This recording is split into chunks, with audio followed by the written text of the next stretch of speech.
Hey guys, welcome back to my channel. Today I'm going to be doing my boob job video or my breast augmentation video. I did get a boob job and I wanted to share my experience and kind of answer some of the questions that you guys had in case you were thinking of getting a breast augmentation and wondering about prices, the size that I got, who I went to, all of that good stuff. So if you guys are interested and hearing about my process and how my experience went, then just keep watching, guys. So I'm gonna start kind of with my whole experience and how it all went for me through the whole process of getting consultations to the whole recovery process and all of that, because it's just easier, and then I'm gonna answer all the questions. All right, if you see my cat's head pop in the corner, it's because she's chilling right here while I'm recording this, but yeah, so if you see a little furry head, it's her.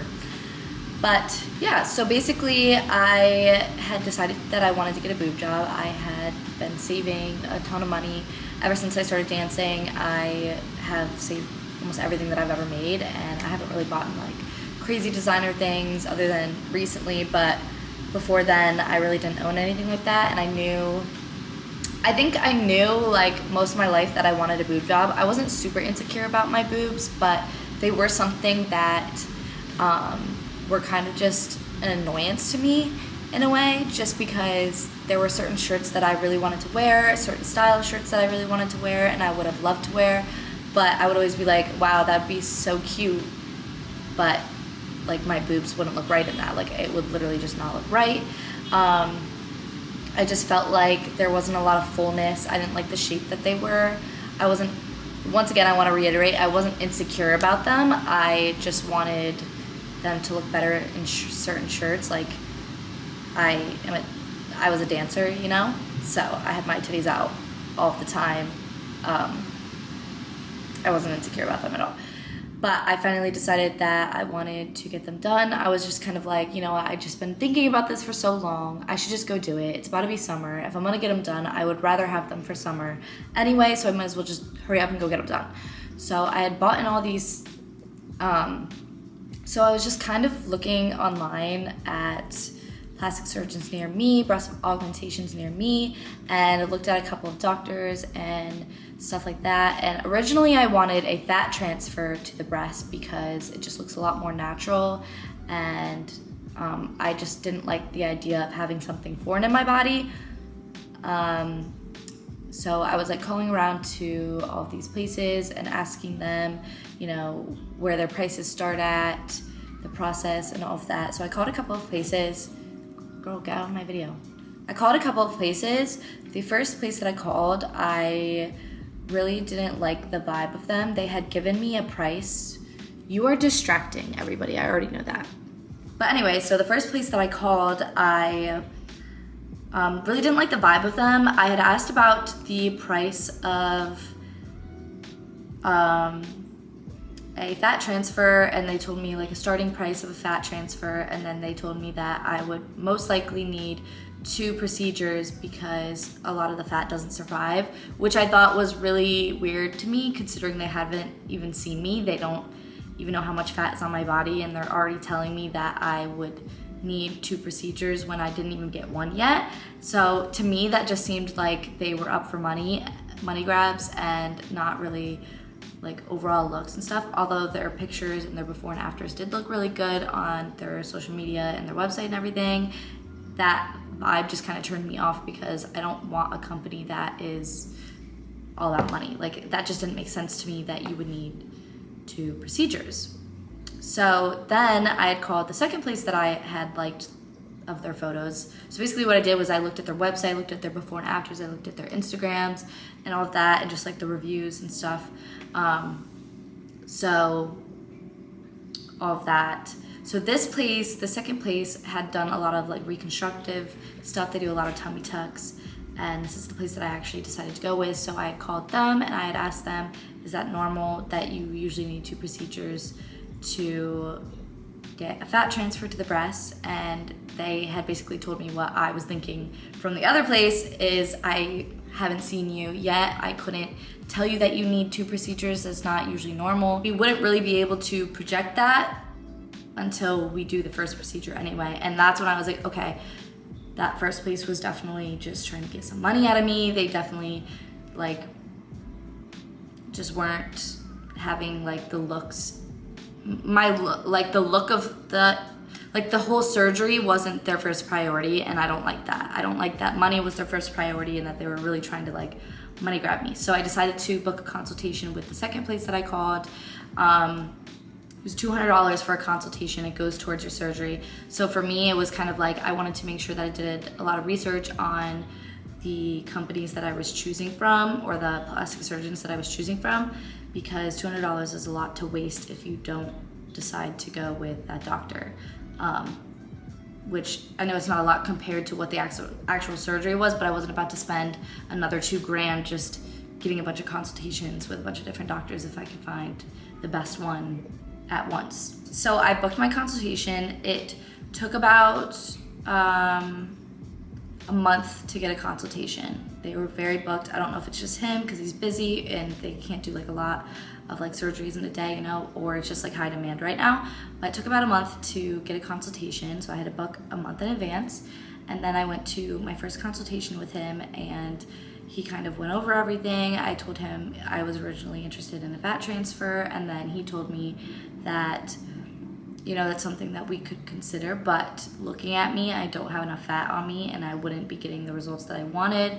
He kind of went over each implant and how they all are different, and how silicone implants aren't the same as what they used to be, so it's nothing to be as scared about if there were to be a leak or like a rupture of the breast augmentation. They're like gummy bear now, so that if they rupture, it's like a gummy bear and it doesn't like seep out how the old ones used to. It kind of just stays in place. Like, you're gonna know it ruptures, but it's not going to kill you. So there's two types of implants. There's silicone, there's saline. Saline can rupture easier. They also don't feel as natural. They don't look as natural. They're the cheaper option pretty much. And for me, I was like, all right, if I'm putting something foreign in my body, I might as well go with a good one. Because if I can't get the fat transfer, then I guess I'm just gonna go with the better implant, the one that's not gonna rupture and all that. Because obviously if you're paying, you know, almost 10K for something, you probably would want to pick the best one. Or like if you're paying any type of money, you're gonna want to go with the best thing. For me anyway, when I get a surgery or I get a procedure or anything, I will pay top dollar for anything just to make sure it's guaranteed to be good. Not that that means anything, because you could pay a lot of money, someone could easily steal your money and not give you the best results, but that's why it's best that you do your research. But yeah, so I decided that I was gonna do the silicone implants, and we used this. So he had me feel them. He measured like my chest and everything, and I had told him what size that I wanted. I wanted to be a full C. I didn't really want to be any bigger than that. I really like having like a tinier chest. I just don't think that a big chest on me would look that good, because I am petite, like I am a small framed like person. So I told him that. We measured everything.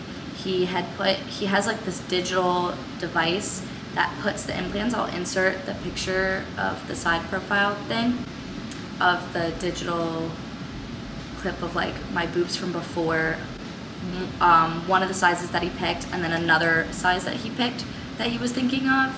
And we kind of got to see what the size implants would look digitally before I chose the size. So I told him that those sizes looked really good. If not, I would change it a little bit, smaller, bigger, but he was honestly spot on right away. And then we scheduled a second consultation, which is where we like officially picked our sizes, go over all the paperwork, all of the risk and all of that. Obviously I had a bunch of questions for him, which he did answer for me. And that's important. Definitely do your research before you go into your consultation. Make sure you have every question that you need answered while you're in your consultation, because, you know, like with risks, recovery, like all of that stuff. I watched a ton of YouTube videos before I got before I had my consultation, just so that I could have those questions answered for him. And that was pretty much it. And then I picked up my prescriptions the 2 days before surgery. So I had them prepared and ready.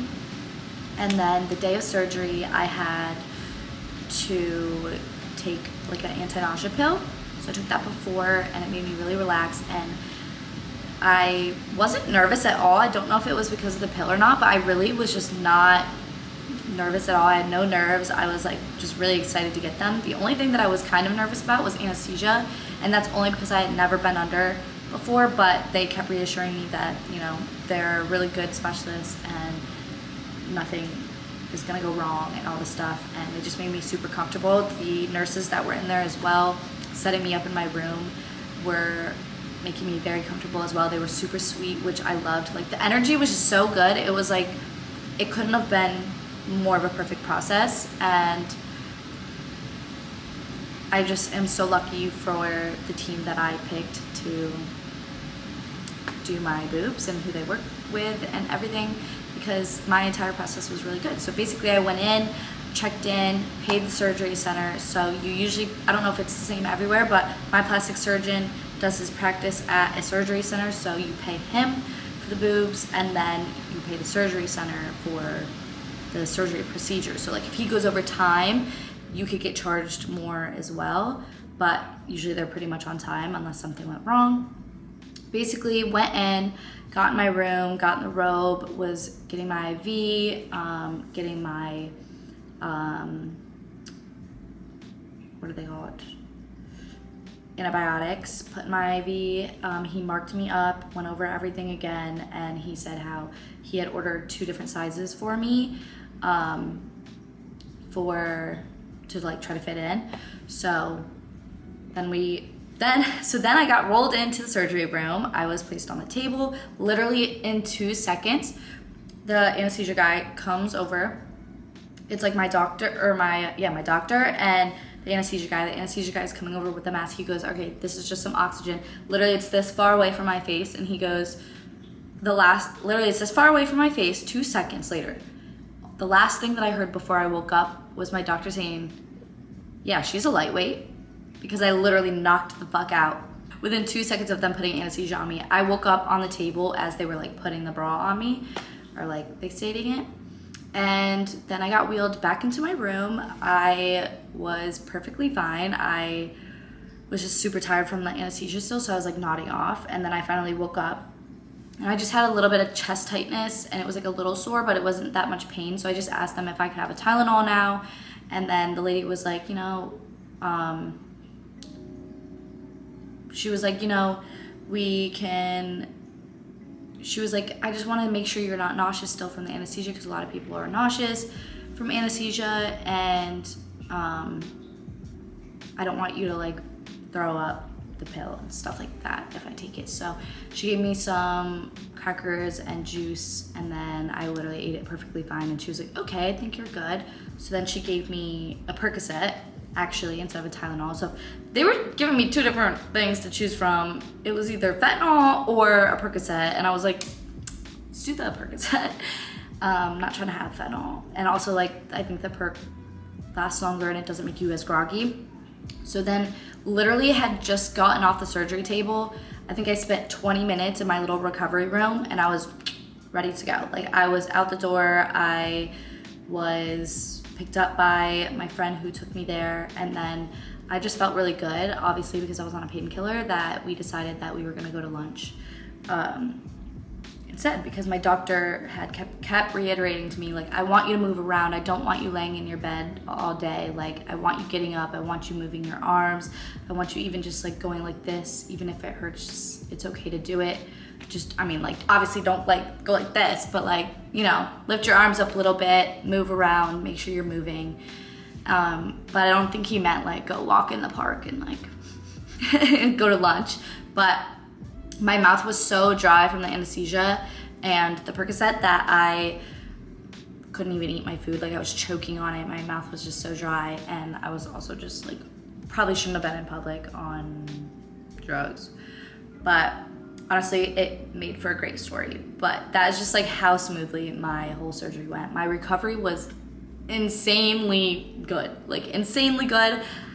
They prescribed me painkillers. I didn't even have to take them. I took them maybe for like the first 2 days just to like make sure that I didn't get any pain. And then I also had muscle relaxers, which just to like help them drop and stuff. And then basically I was just on Tylenol, and I was up and doing stuff my entire day. I literally could lift my arms, brush my hair, anything after the 3rd day. Like I was 100% fine. I had literally no issues other than the fact that I ended up allergic to my antibiotic because it was like giving me like a body rash, but we were fine. He told me to stop taking it. It was fine.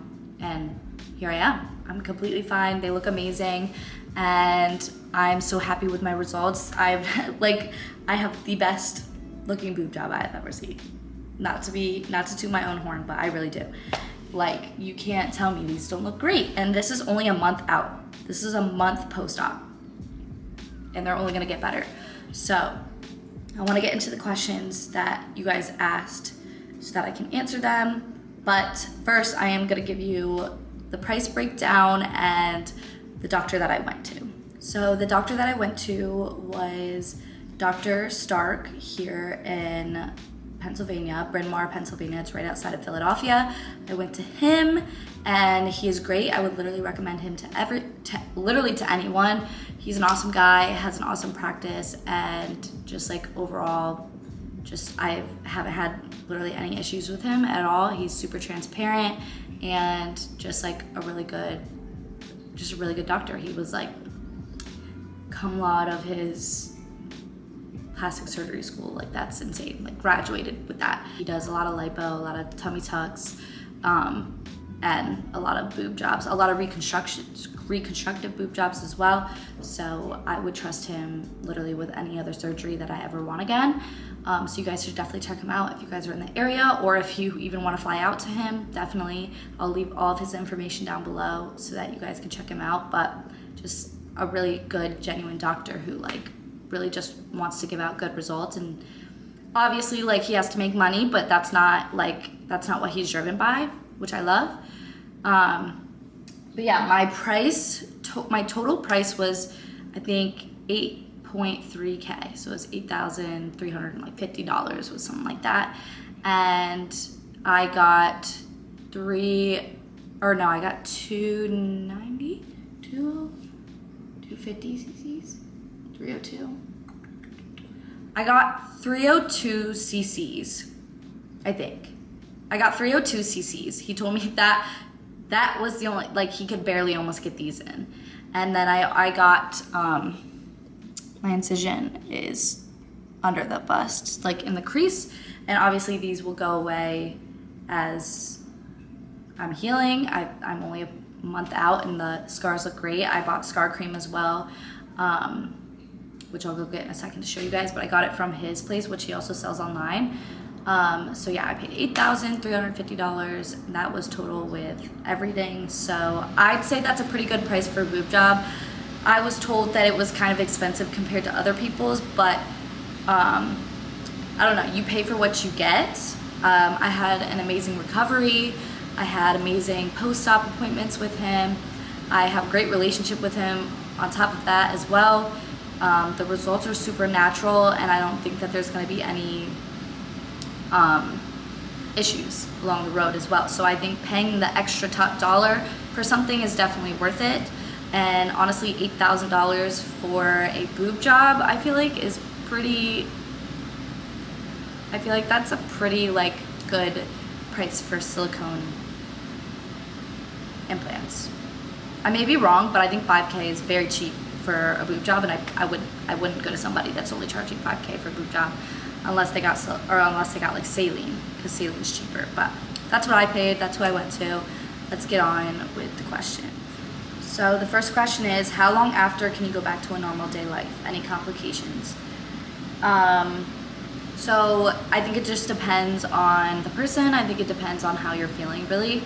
Obviously, you're not supposed to be like picking things up and whatnot. So if you have like a pretty like easy office job or something like that or work from home, you could easily get back into it like within the next day. But I would say like around like 3 days is like when you can really like start moving around more and like not feeling like as sore or uncomfortable. That was just like my experience.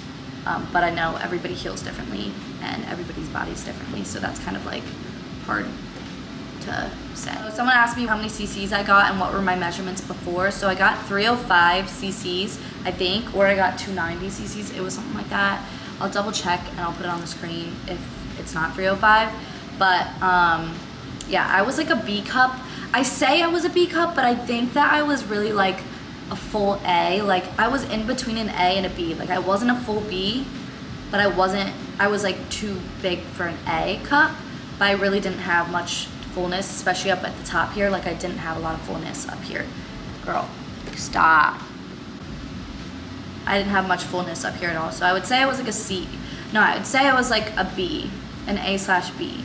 And now I am like a full C, but I'll put comparisons as well of my boobs before and after on the screen. Someone said, are there symptoms you should look out for after the surgery that may indicate your body is rejecting the implants? So for questions like that, I honestly would consult with a doctor because I'm not a doctor and I don't really know, but I'm gonna say certain things like I got a body rash and that kind of concerned me a little bit, but I assumed it was probably from one of my prescriptions, which it was. So once I took one of the prescriptions away, I just made sure I looked out for it and just like had asked my doctor about it and talked to him about anything that was concerning me, because you definitely don't want to wait until it's too late or something like that. If anything does happen like that, I would just consult your doctor if there's anything weird. Like I said, that I had broken out into like a little bit of a hive, and it was from one of my medications. It wasn't from the boobs itself. Someone asked about the scarring and if there's a lot of scarring. So you can get your implants put through anywhere, but the cleanest and most safest way to get them is underneath the boob, like underneath here. I have little scars like I showed you guys. Like they're not huge scars. They're literally maybe 3 centimeters, literally like 3 centimeters wide, and I think that they're gonna heal really well. But also if there is like a little redness to them as well, it will be like in my boob crease, so you won't really see it ever at all unless I'm like laying flat back, which you're not gonna see me laying flat back with my titties out unless, you know. So it's not gonna bother me. It may bother some people. Everybody's body scar is different, but they do have a lot of scar creams that can help fade them, and he had recommended me one, which I'll go get actually right now. So this is the scar treatment that I got from my doctor. This is the one that he sells, and it's like a silicone one, and it also protects it and stuff. So I think he sells these online, so you could go look on his website and get this as well, but I know they have a bunch of different ones as well. I just didn't do my research for it because I didn't really care that much, and I was just like, whatever, I'll just buy the one that he's recommending, because obviously, like, I don't know, I just trust his opinion, even though it's his product to sell, but like, whatever. I just decided to get his. Oh, also someone asked, did I get it under my muscle or over my muscle? I got it underneath my muscles so that it will look a lot more natural and they'll drop easier, and it's just like easier to like, for like breastfeeding and stuff. But I don't think I made that choice. I think he did it, because I think it depends on your body and like, I don't know. I think usually they make the decision, but I think you could probably say if you want it or not. I didn't know. I just left it in his hands because he knows more about it than I do. So I was just letting him do whatever. I was like, I told him what I wanted. We agreed on it, and then I let him do all the other parts that I couldn't see. And then someone said, recovery, do you need massages and the pain level after the anesthesia wore off? No, you don't need any massages. The only thing is right now, like this, my boobs are healing at different times. This boob has dropped a lot more than this boob. So he's just been telling me to go like this and just kind of trying to get the boob, like the implant, to move down a little bit. But other than that, no massages, nothing like that. And the pain level after anesthesia, I would say on a scale of 1 to 10, it was probably around like, I would say it was like a 6, like the first day sleeping, just because sleeping on your back and like just like you can't really get up and like just moving, like it's just really sore. So I'd say like a 6, but really that was like the highest level of pain that I had my entire procedure. Like it really was not a bad recovery at all.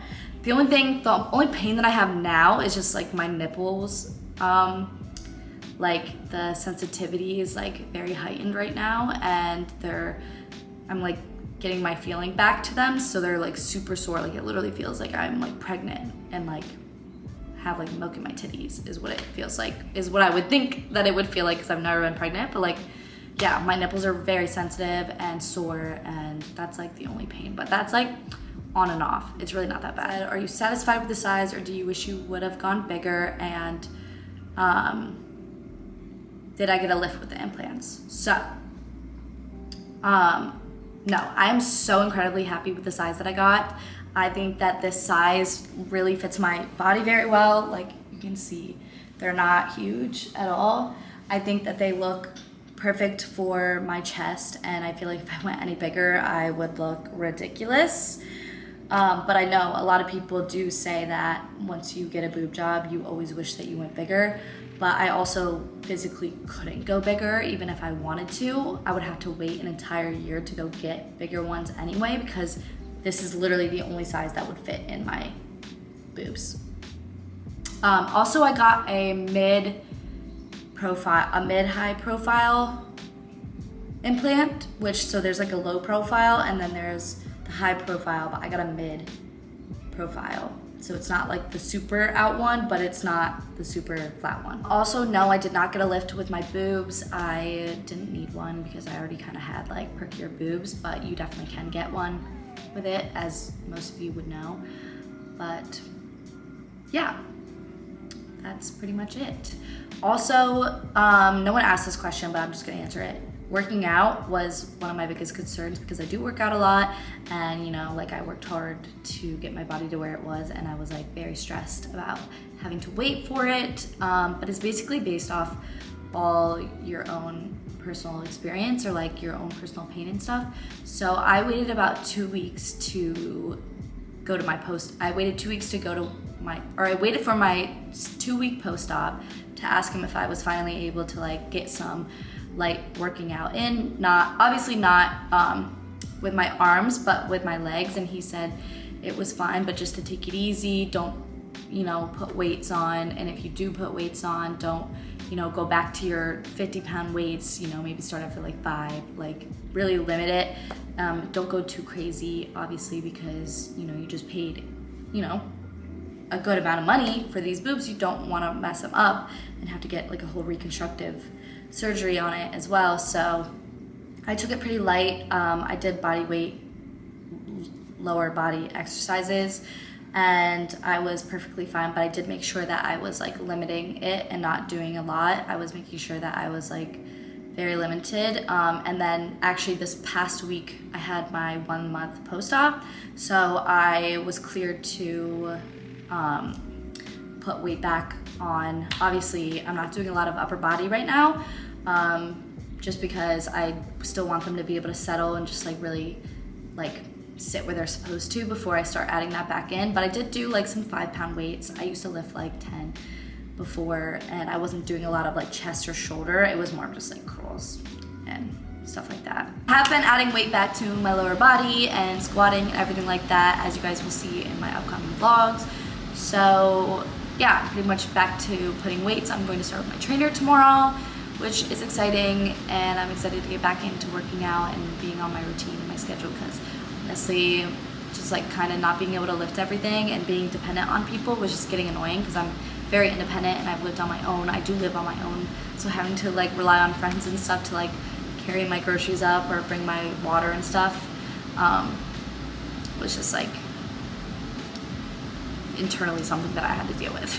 But that is all the questions that you guys asked. So if you guys do have any more questions, or if you guys are new here and you're just coming across this video and you have any specific questions about getting a breast augmentation, definitely leave them down below and I'll answer them in the comments. Because I know that I watched a ton of these videos before I got the surgery, and it helped me out a lot to have an understanding of what I was going to go through and kind of give me an insight on to what the process is like and the recovery. So yeah, I'm here to help you guys out. That is all for this video. I hope you guys enjoyed, and I hope you guys have a little bit more of an understanding of my process, and I hope I answered a bunch of your guys' questions that you guys had. I will see you guys in my next video.